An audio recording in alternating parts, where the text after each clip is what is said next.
Alright, what's good, everybody? So, a lot of people ask me what I do to store bikes during the winter time. Personally, I don't mind leaving oil in them. Usually the thing that you would have to worry about is the gas, right? And the gas would go in bad, and that'll clog up your jets and stuff like that. So I'm just gonna make a quick, short video of what I do. It's pretty simple. I've had my bike in the garage for a while now. I do pull it out every week or so, give it a start, let it warm up, let the fluids run through it. I was able to make small rides here and there to do like errands, for things like when I had to put my car in the shop for a little bit because of mechanical failure. I just ran out of time, ended up paying someone else to finish up the work.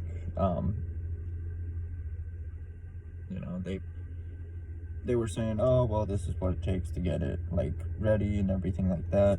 The winter was coming. I was just having too much of a hard time on that one. Not that I can't do it. I can definitely do the work. It's just time consuming. And who the fuck wants to do anything in the snow? That shit sucks. So I figured I'd take it to a shop where they can at least work on it inside. This is the car that I'm in. Look, I got the Milky Way Galaxy. Custom done. Yeah, I did that. Anyways, yeah, I'm just gonna show you guys. I'm gonna bring out the bike and stuff, start it up, let you hear it on cold start. Also, put some gas in it because there's pretty much next to nothing in that tank right now. And then I'm gonna be adding some fuel additive that helps clean out the carburetors and stuff like that. The whole entire bottle is made for a car with fuel injectors, but you can use it on motorcycles and pretty much anything else that has fuel injection. Yeah, so I mean, I'm gonna show you that. I'm gonna explain that. Basically, with the bottle that I have, it is like 16 ounces of fluid, and each ounce counts for 1 gallon of gas. So,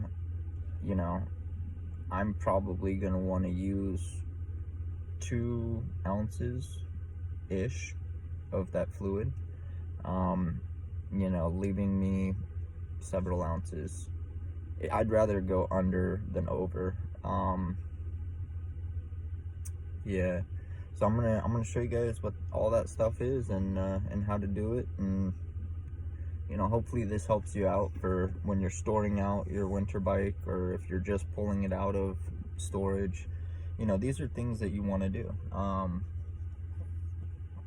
You always want to check your tires, make sure that you don't have any leaks. With the leaks part, it's mostly like all the gaskets that you're pretty much checking for. Today I will not be doing an oil change, but that is on the list of things to do to get it ready. I do have oil, I don't feel like doing it today. So I'm just gonna do the simple stuff of adding gas, adding the direct injected fuel cleaner, and that'll just help kind of clean out the bike, keep it running really nice, especially with the fact that I have only 16,000 miles on my bike. I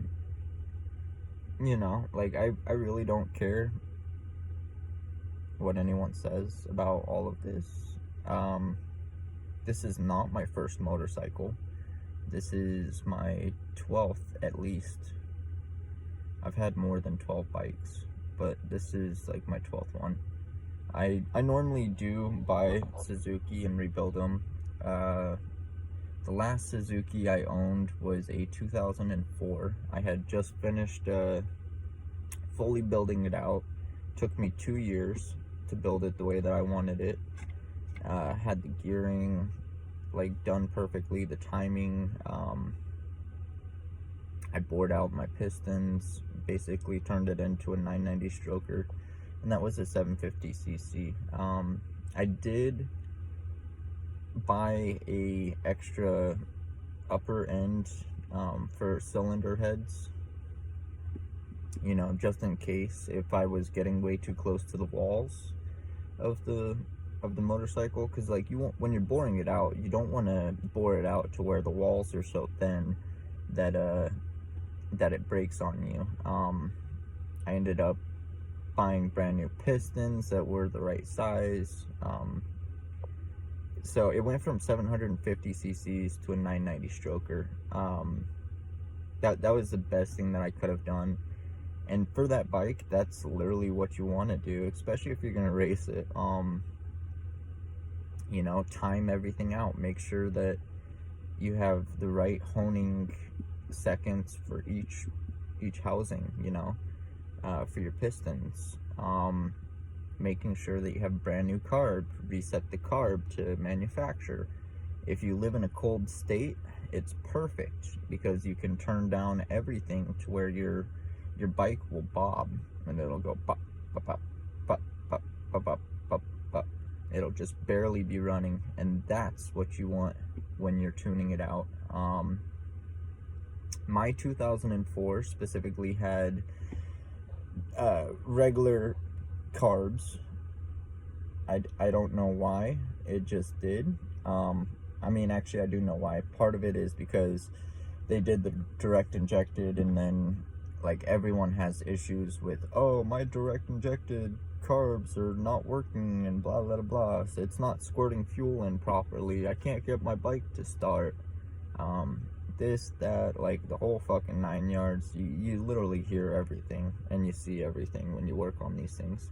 You know, I like rebuilding older bikes. They're just where my specialty's at. I've known it for a long time.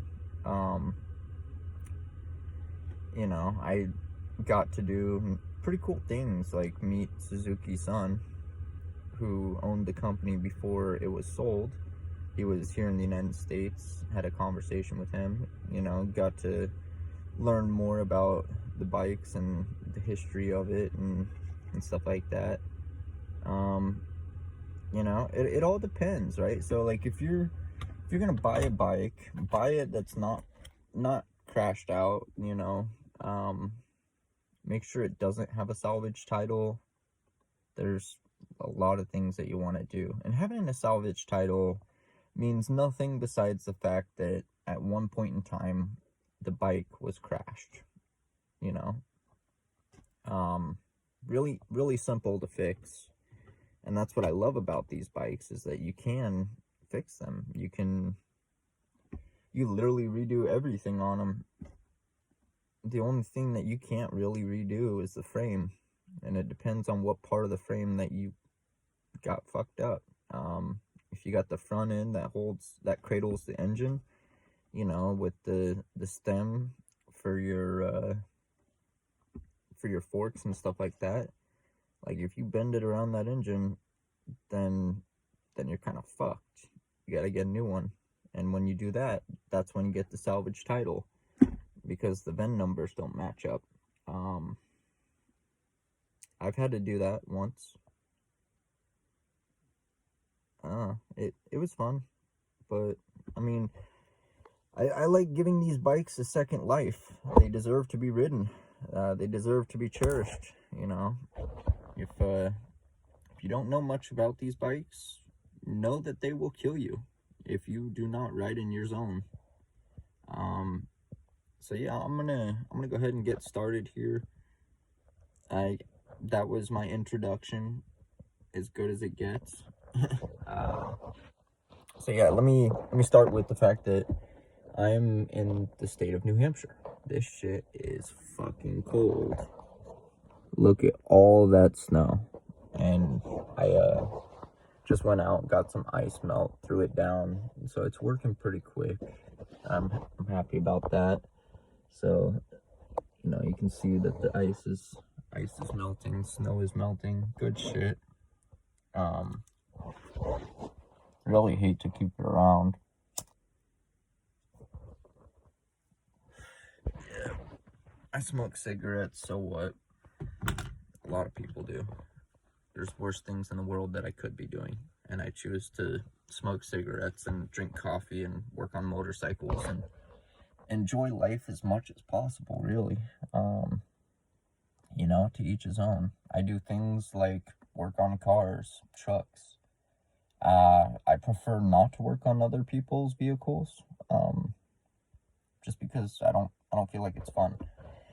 You know, I've always worked on my own vehicles so that I don't have to pay another mechanic to do it.